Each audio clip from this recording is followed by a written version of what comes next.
محرم کے حوالے سے جتنے بھی سوالات ہیں نا، آج میں سب کو ایک ہی سوال میں نمٹا دیتا ہوں. تو میں جن لوگوں نے بھی محرم کے حوالے سے سوال بھیجے ہیں میں ان کے سوال پڑھ لیتا ہوں اور پھر سب کو ایک ہی جواب دے دیتا ہوں میں. تو پہلا سوال ہے جی، محرم میں کالے کپڑے پہننا. یہ محمود صاحب نے انڈیا سے پوچھا ہے کہ محرم کے مہینے میں بلیک کپڑے پہننا کیسا ہے. اچھا، ایک اور سوال محرم کے حوالے سے پوچھا ہے جی، محرم میں نکاح کرنا کیسا ہے. یہ سوال پوچھا ہے جی ظہور احمد نے کشمیر سے کہ اگر شادی محرم یا سفر کے مہینے میں کی جائے کیسا ہے. کچھ لوگ کہتے ہیں کہ ٹھیک نہیں ہے. اچھا بھائی آگے چلتے ہیں ہم. 10 محرم کو کون کون سے نبی کو نجات ملی. یہ سوال پوچھا ہے جی ام محمد نے. انہوں نے پوچھا ہے کہ جی کیا ان سب باتوں کی کوئی اصل ہے کہ آدم علیہ السلام کو آسمانوں سے 10 محرم کو اتارا گیا، حضرت نوح علیہ السلام کی کشتی اسی دن ٹھکانے لگی، حضرت ابراہیم علیہ السلام کو 10 محرم کو آگ میں ڈالا گیا. اس کی کیا حقیقت ہے؟ آگے ایک اور سوال پڑھ لیتے ہیں ہم. کیا قیامت محرم میں آئے گی؟ کیا قیامت 10 محرم کو قائم ہوگی؟ محمد فہد نواز ڈیرہ اسماعیل خان سے. اچھا جی آگے پوچھتے ہیں جی عاشورہ کے روزے کی فضیلت. یوم عاشورہ کے روزے کا کیا حکم ہے؟ محمد اقبال جموں کشمیر سے. اسی طرح عاشورہ کے دن کے حوالے سے ایک سوال پوچھا ہے جی 10 محرم کے ساتھ ایک دن کا روزہ ملانا، کیا صرف یوم عاشورہ کا روزہ رکھا جا سکتا ہے یا 10 محرم کے ساتھ 9 یا 11 کا روزہ ملانا بھی ضروری ہے؟ یہ سوال پوچھا ہے جی ساجد صاحب نے کراچی سے.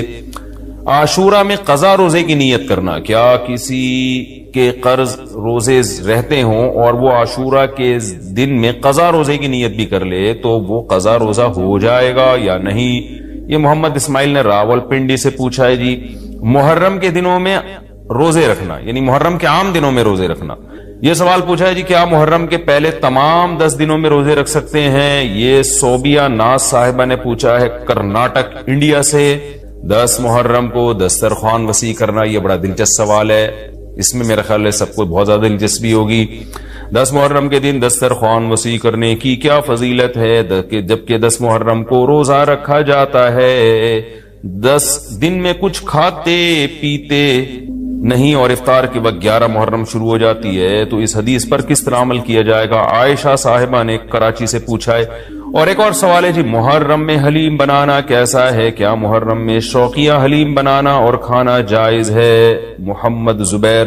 اور اسی سے ملتا جلتا ایک سوال ہے جی حلیم کا تلفظ کیسے کریں؟ سبحان اللہ، یا محرم میں لوگ حلیم بنائیں گے تو کچھ حلیم کو دلیم کہہ رہے ہوں گے، کچھ سلیم کہہ رہے ہوں گے، کچھ وسیم کہہ رہے ہوں گے، تو اس سے پھر سلیم اور وسیم کو تو غصہ آئے گا کہ یار ہمارا نام حلیم کو کیوں دے رہے ہو. تو یہ بھی سوال پوچھا ہے جی حلیم کو حلیم بولنا چاہیے یا دلیم بولنا چاہیے؟ اس بارے میں وضاحت فرما دیں. محمد طاہا.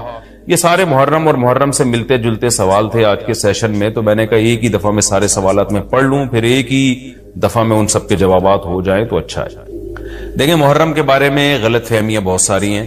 پہلے تو میں یہ عرض کروں محرم کی اسلام میں فضیلت کیا ہے اور کیوں ہے یہ فضیلت. رسول اللہ صلی اللہ علیہ وسلم نے فرمایا کہ محرم کو آپ صلی اللہ علیہ وسلم نے شہر اللہ قرار دیا ہے. صحیح حدیث ہے کہ آپ صلی اللہ علیہ وسلم نے فرمایا، صحیح مسلم کی حدیث ہے کہ رمضان کے روزوں کے بعد سب سے زیادہ جو روزے افضل ہیں وہ شہر اللہ المحرم، اللہ کے مہینے محرم کے، یعنی اللہ کی طرف اس محرم کی نسبت کی جا رہی ہے، تو یہ ایک بڑی فضیلت کی چیز ہے. اور قرآن میں جن 4 مہینوں کو محترم قرار دیا ہے، عرب ان مہینوں میں جنگ و جدال کو حرام سمجھا کرتے تھے کہ یار یہ ناجائز ہے، اس میں جنگ نہیں کرنی چاہیے، ان مہینوں کا احترام لازم ہے. ان میں 4 مہینوں میں محرم بھی ہے، محرم، رجب، ذی الحجہ، ذی قعدہ، ذی الحجہ، یہ 4 مہینے ہیں جو محترم ہے، لیکن ان میں پھر رجب بھی داخل ہے اور ذی قعدہ بھی اور ذی الحجہ بھی، تو یہ بھی ہے. اور 10 محرم کے روزے کی بڑی فضیلت ہے. آپ صلی اللہ علیہ وسلم نے فرمایا 1 سال کے گناہوں کی معافی کا ذریعہ بنتا ہے. لیکن آپ نے فرمایا کہ یہودیوں کی مشابہت نہ کرو، کیونکہ یہودی 1 روزہ رکھتے ہیں تو ہم 9 10 یا 10 11 2 روزے ملائیں گے. تو یہ محرم کی فضیلت ہے. اور یہ کیوں ہے اس کی ہمیں وجہ معلوم نہیں ہے. جیسے کسی نے ابھی بھائی نے سوال پوچھا نا ایک کہ اس میں کوئی واقعات ہوئے تھے، تو پہلے میں بتا دوں 10 محرم میں جب نبی صلی اللہ علیہ وسلم نے محرم کے مہینے کی یہ فضیلت بیان کی تو اس کو کسی واقعے کی بیس پہ بیان نہیں کی ہے. اس بارے میں جتنے واقعات ہمارے پاس منقول ہیں کہ آدم علیہ السلام جنت سے زمین پہ آئے تھے، یا قیامت آئے گی اس دن، یا یہ کہ اور پتہ نہیں کیا کیا ابراہیم علیہ السلام کو آگ میں ڈالا گیا، یہ سب من گھڑت ہیں، اس کی کوئی حقیقت نہیں ہے، موضوع روایتیں۔ البتہ اس دن موسیٰ علیہ السلام اور بنی اسرائیل کو فرعون سے نجات ملی تھی، اس بارے میں روایت سندن بہتر ہے، یعنی اس کو مستند روایت کہا جا سکتا ہے۔ تو وہ یہ کہا جا سکتا ہے کہ 10 محرم کو موسیٰ علیہ السلام اور بنی اسرائیل کو اللہ نے فرعون سے نجات دی تھی، اسی بیس پہ یہودی روزہ رکھا کرتے تھے اس دن۔ تو یہ روایت کے علاوہ باقی جتنے بھی واقعات ہیں سب من گھڑت ہیں۔ باقی حضرت حسین رضی اللہ تعالی عنہ کو جو کربلا میں شہادت ملی ہے، وہ تو 10 محرم، وہ تو فضیلت تو اسلام میں پہلے سے تھی، تو حضرت حسین رضی اللہ تعالیٰ عنہ کا واقعہ تو بعد میں ہوا ہے، تو اس سے حضرت حسین کی شہادت کو اور فضیلت مل گئی کہ آپ کو ایک مقدس دن میں اللہ تعالیٰ نے شہادت عطا فرمائی ہے۔ تو اب کیا مسئلہ ہے، اب میں جو ہے نا نمبر وار سوال پڑھ کے بتاتا ہوں، نمبر وار جو ہے نا، تاکہ وہ بحث ہماری گچ مچ نہ ہو جائے۔ ابھی سارے سوال میں نے اکٹھے پڑھ لیے تھے تاکہ آپ کو پتا چلے کہ آج محرم کے بارے میں کیا معلومات ہم شیئر کریں گے، کیا مسائل میں بتاؤں گا۔ محرم میں کالے کپڑے پہننا، یہاں سے ہمارے سوالات شروع ہوئے تھے۔ محمود صاحب نے انڈیا سے پوچھا تھا، دیکھیں کالے کپڑے کسی بھی وقت پہنے جا سکتے ہیں، کالے کپڑے پہننے کے ناجائز ہونے کی ہمارے پاس کوئی دلیل نہیں ہے۔ سفید کو پسند کیا گیا ہے، نبی صلی اللہ علیہ وسلم نے فرمایا سب سے زیادہ پسندیدہ لباس وہ سفید ہے، کفنوا فیہا موتاکم، اپنے مردوں کو بھی اسی میں دفن کیا کرو، اس لیے سفید لباس کو آپ صلی اللہ علیہ وسلم نے افضل قرار دیا، اس میں پاکیزگی زیادہ ہے۔